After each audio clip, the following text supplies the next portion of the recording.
Well, here we go again. Another third case with a somewhat bad reputation. Opinions for this one seem to be mixed, and after playing the case, I can really see why. I could see why someone would argue this is the worst case in the series, and why someone would even argue this is the best. So, let's jump in to Recipe for Turnabout with the opening cutscene. The opening cutscene can create a lot of controversy because the premise is insane.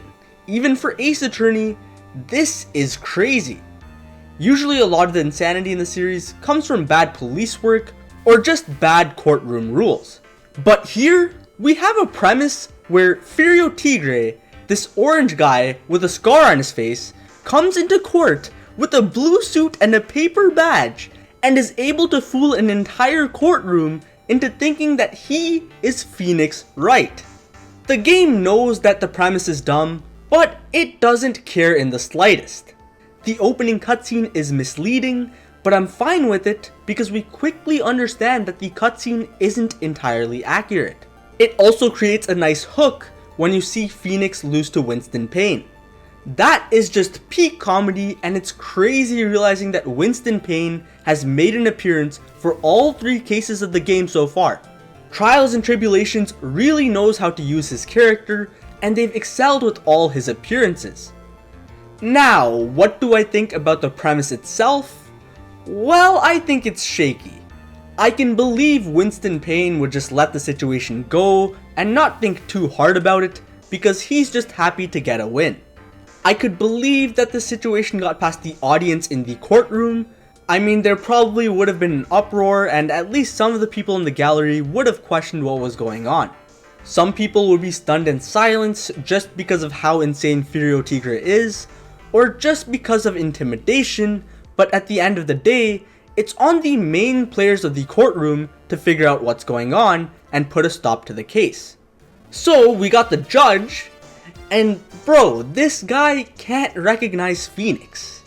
Like, I get the joke is that people only recognize Phoenix for his blue suit and spiky hair, but it's very contrived because you just have to believe that this man could not tell the difference between these 2 people. But what I find more unbelievable is Maggie Bird thinking Furio Tigre was Phoenix. I just can't picture any situation in my head where that's possible. It's like, yeah, this is a very goofy series, but it's also a mystery series.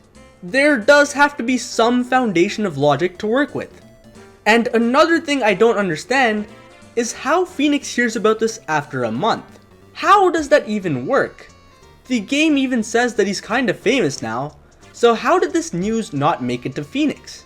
And especially Gumshoe, like really? You confront Phoenix about this after a month?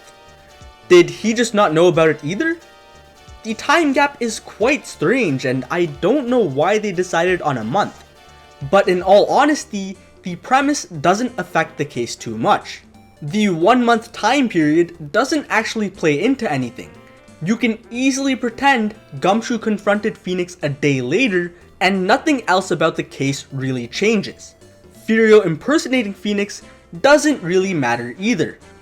Like, we can pretend this whole imposter situation never happens and the case can proceed like normal. Again, literally almost nothing changes.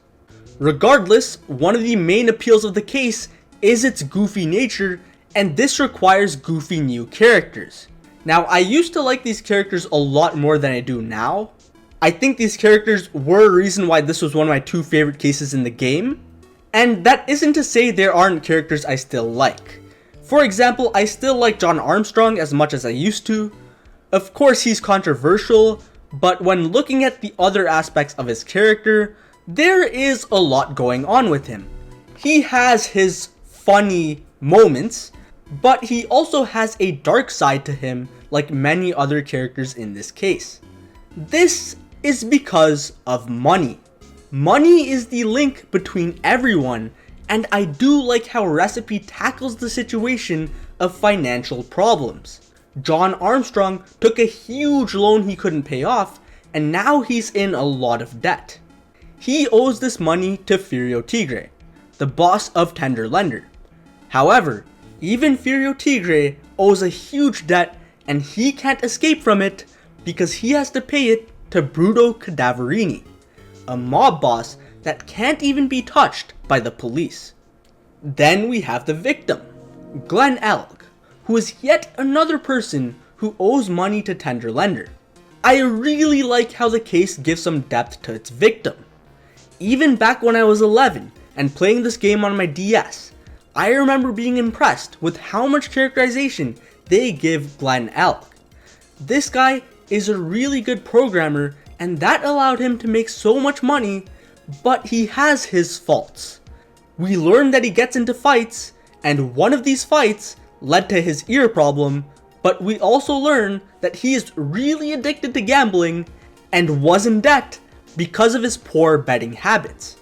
And that's why he used his talent to make a virus. Yeah, this guy is no saint. He's fine with infecting other people's PCs because he needs the money. Thus, on the day of the crime, he met with Furio Tigre at Tribulations to pay up. Again, we see a hierarchy of troubles just how we did in the stolen Turnabout. I do like this scenario. We see the fun or positive side of every character, but we also get to see a bad side of all of these characters at the same time. Furio Tigre is interesting because he's only acting malicious due to an accident. He accidentally hit Viola, and it's only because of that that he went through this plan of posing as Phoenix and killing Glenn Elk. Even his lack of care for Viola is understandable because it all stems from the person who has power over him. If Bruto Cadaverini was more nice and understanding, he could have let Furio Tigre off with a small payment. Yeah, the tiger isn't the best person in the world, but you can understand the predicament he's in, which is cool. He isn't played off to be as sympathetic as, say, Acro or Mimi, but he isn't played off to be as villainous as On Guard or Von Karma either. Now, even though Furio Tigre has this depth, I just don't find his antics to be as funny as I once did. He has his moments, but his over-the-top screaming and speech patterns just don't send me laughing like it did before.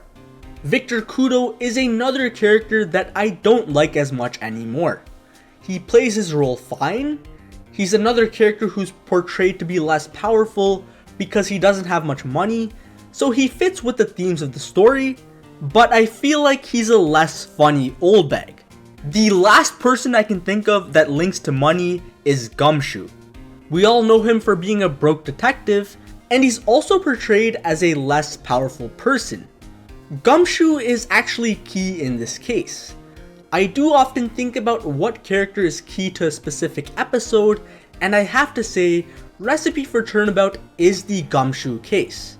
I'd say this and one other case in the Investigations duology are the most Gumshoe focused, so we'll be focusing on him quite a bit in this analysis. Now, I do want to give credit to the Investigations because they're very easy to follow. I feel like you get hints for most of the steps you need to take. For example, Maggie mentions that the CD was named MC something. Later on, when you investigate the restaurant, you find a newspaper with MC Bomber written on it, so you realize you should probably present this to Maggie. I feel like this type of scenario where you can deduce what actions you need to take happened a lot more with this case than any other in the trilogy so far. Not only that, the pacing for the entire case is one of the best. I wouldn't deem it to be perfect like I did with Big Top, but definitely the best in this game so far. With Day 1, you can understand the big picture of how the crime happened, and Day 2 is there to fill you in on the smaller details such as the motives. Looking at the trial, I'd say Day 1's trial is pretty standard. It's good. I don't have many problems with it, but it's not that special either. Again, I like the Gumshoe focus. He's concerned about Maggie, so whenever Phoenix pulls off an objection, Gumshoe is delighted, and we don't get to see that often. In the end, Gumshoe has a dilemma of trying to protect Maggie, but also having to do his job. When Gumshoe presents evidence that weakens Maggie's defense, Maggie gets angry and we see a new side of her that we never got in the Lost Turnabout. I like this new angle to Maggie's character. She was good in the Lost Turnabout, but the stubborn, angry side gives her more depth. Now, the first trial might seem pointless because it focuses on proving Victor Kudo wrong, but actually I think most of the mystery is solved within this first day. If you go into it with the mindset that Maggie must be innocent, you can figure out a lot. Since Victor Kudo brings up all these contradictory points, we can deduce that 2 incidents of Glen L drinking coffee occurred that day, which is the bulk of the incident. It's kind of like Turnabout Big Top, where cross-examining Ben and Mo doesn't really seem like a lot of progress is being made, but it gives us the biggest clues to solving the case. However, this does come with a catch, as we have to assume everything Victor Kudo said was true. Keep this in mind for trial 2, because this is an important point. Well, we step out of the courtroom and we get to see more of Viola Cadaverini. She creates some fun but suspenseful scenes in the tender lender office. Maya and Phoenix are freaked out by her cackling, and rightfully so, because Takumi did a really good job at making Viola appear scary. Yet, there's some humor at the same time as Maya jumps to hide under the table. And then we got Phoenix peeing his pants because he thinks the coffee might be poisoned. While Viola doesn't get much screen time, she's still quite interesting. She almost has this guilt upon her as she realizes Furio Tigre has his hands tied due to her grandfather's extortion. In a strange sense, it almost feels like Viola has some sympathy for the tiger. Now deep inside, Viola knows that Furio Tigre doesn't care about her, but she tells herself that he does, which is interesting. This is actually the opposite with Maggie, where it feels like she knows Gumshoe cares about her, but she tells herself he doesn't, which again is interesting. Both girls are avoiding reality in polar opposite ways. And I guess it's worth noting that we can see a trend with the cases so far. All of them focus on romantic relationships to some extent. In case 1, we had Phoenix and Dahlia. In case 2, we have Ron and Desiree, and now in case 3, we have Gumshoe and Maggie. This is a trend that won't stop, and I'll expand my thoughts on the use of romantic relationships in case 5. For now, let's focus on the second trial, and this is where some issues arise. First of all, I don't know why they tried to explain what Victor Kudo saw. Like Phoenix even says, his goal on the first day was to prove that Victor Kudo's testimony is unreliable. And yet, we still proceed with the case as if what Victor Kudo saw was the truth.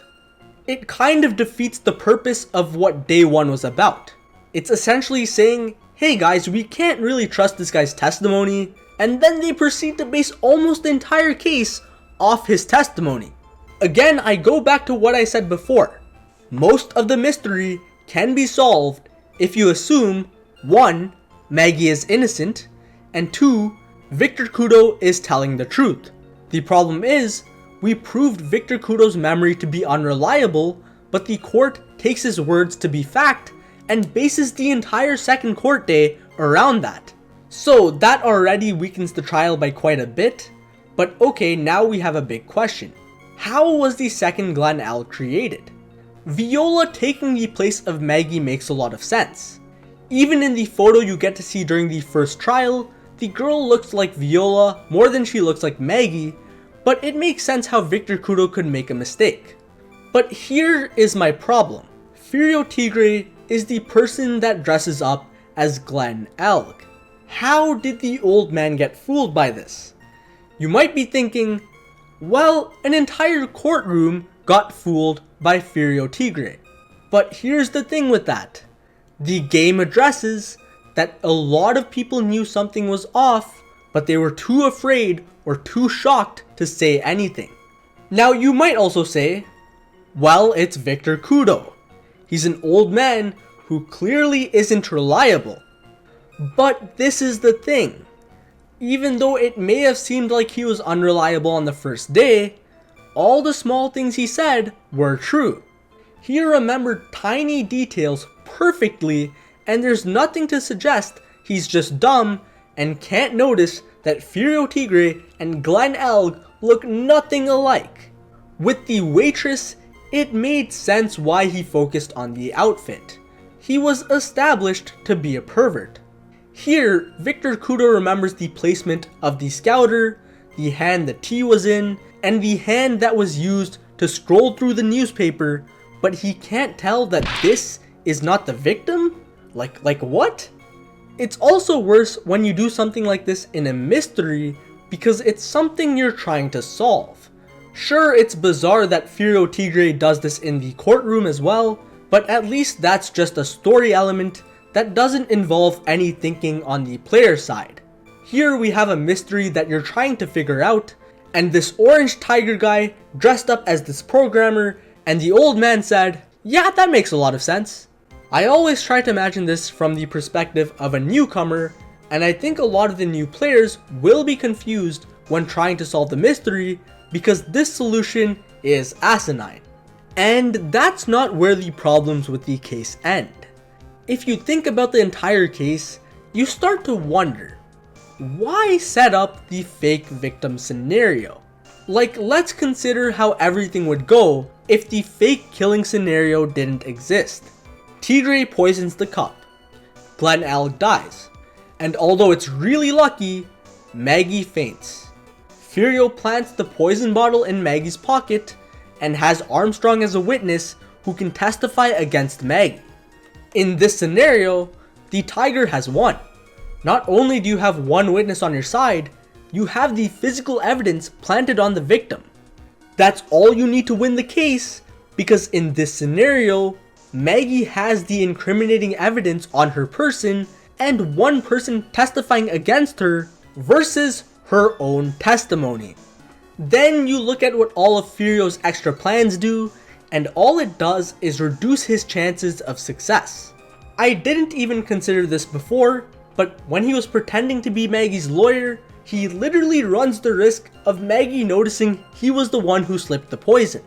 And even more than that, it could lead to Maggie exposing that he's a fake lawyer, which would get him to testify about the incident, which is a risk.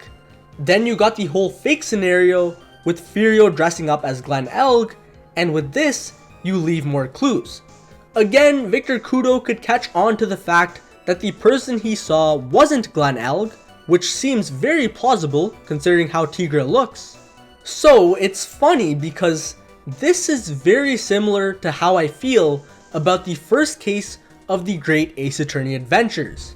For those of you who haven't played it, don't worry, I won't spoil, but for those of you who have and have also watched my review on that case, I think you can see why I feel these cases have similar issues. That being said, I think Recipe for Turnabout is the far better case of the two because apart from the mystery, it's very solid. It has good elements that balance things out. For starters, I love the foreshadowing with Gatto. The ketchup stain and the blackout are two great moments that set up the final case, and they make it clear from the get-go. I also want to expand on Gatto before we get his more story-focused cases. I feel like I did him a bit dirty in the Stolen Turnabout, so I want to redeem that. While he does have my least favorite introduction, it's not far behind Edgeworth's or Franziska's. I'd say he's a pretty fun character even if we don't know much about him. One thing that makes him stand out is his mysterious presence. Who is this guy and why does he hate Phoenix? They purposely conceal his face and he also seems to know Mia, so what is the deal with this man? Not only that, his coffee and poetry gimmicks can be quite entertaining. Like the prosecutors before him, I think it takes some time for him to get really good, and that's just because the final case is what gives him so much focus, but he's still fun in these less story relevant cases. And then we got the ending. I loved this trick they use at the end to catch Furio Tigre. So Gumshoe finally brings the medication bottle and gets the fingerprints analyzed, but that doesn't really matter anymore. whether his fingerprints are on the bottle or not doesn't prove if he's the killer. Now this kind of sucks because all of Gumshoe's hard work is just going to be wasted. But Phoenix uses it in a clever way. We say that the poison is in the medication bottle, which gets Furio Tigre to deny the claim and tell us what the actual bottle looks like. Obviously, Furio Tigre wasn't in the courtroom when we talked about the bottle, so he realizes his mistake and has a massive breakdown. It's an excellent payoff. We use a phony piece of evidence to take down the biggest phony of all, and we make Gumshoe's effort all worth it. This is one of the most satisfying takedowns in the series, and that makes TNT 3 out of 3 when it comes to cornering culprits. And hey, after all of that, the payoff with Maggie and Gumshoe is great. After a bit more stubbornness, Maggie accepts the second box of weenies, and the case comes to a close. All these parts at the end really highlight what makes Gumshoe so lovable. Despite his financial situation and status, he does whatever he can for the people around him. He goes the extra mile to get the fingerprint analysis and makes sure that Maggie is always well fed. I can say this, Gumshoe is in my top 5 when it comes to the OG trilogy characters. He has distinct interactions with characters like Edgeworth, Franziska, and the main trio, he has many comedic moments, and he also tries his very best to save the day on multiple occasions. Remember what I said earlier? I could see how someone could argue this is the best or worst case in the series. If you love Ace Attorney's goofy characters and a bizarre mystery mixed up with a serious story that involves every side character and links them to a theme, then Recipe for Turnabout is a recipe for success. However, if you don't like the bizarre premise, you hate the mystery for how odd it is, you think the eccentric characters are annoying, and you don't find the story interesting because you don't care about the side characters, then Recipe for Turnabout becomes a recipe for disaster. Recipe for Turnabout doesn't really play it safe, so that's why I think it can be so polarizing. For me, with all things considered, I give Recipe for Turnabout a 7. If I were to base it off entertainment alone, it would be a 7.5. Again, I love how money connects all these characters and how they either find themselves financially troubled or in a position of power. That's definitely my favorite part about the case. The case also has good pacing and the characters are good enough. The main duo of Phoenix and Maya is fun on its own, and the minor characters have their funny moments. That being said, none of the minor characters are masterpieces when it comes to their comedy. Like, their stories with money are great, but their gimmicks are whatever. Again, John Armstrong I like for how he truly cares about people, but has that dilemma and leans towards being an accomplice due to his financial troubles, but when we focus on his gimmick, he's just not appealing. Same with Victor Kudo. There is some humor to be had in this guy who seems like he's upholding honorable and modest Japanese traditions, but he's just some old pervert. In that sense, I like how he tries to present himself as someone he isn't. He does the same when he doesn't want us to know that he's jobless, so that aspect is good. But honestly, he's not funny for most of his screen time. He just throws seeds and tells us what he saw. I don't want to go through every character, you get the point. I like all of them, but none of them are super entertaining. So my experience with the story and characters were very pleasing overall, and then the bad logical moments knocked this case down to around a mid 7, maybe a high 7, maybe a low 7.5. I'm not too sure to be quite honest. But well, that wraps up my thoughts. You guys tell me what you think about this case, and next time, we will look at Turnabout Beginnings. See you guys then.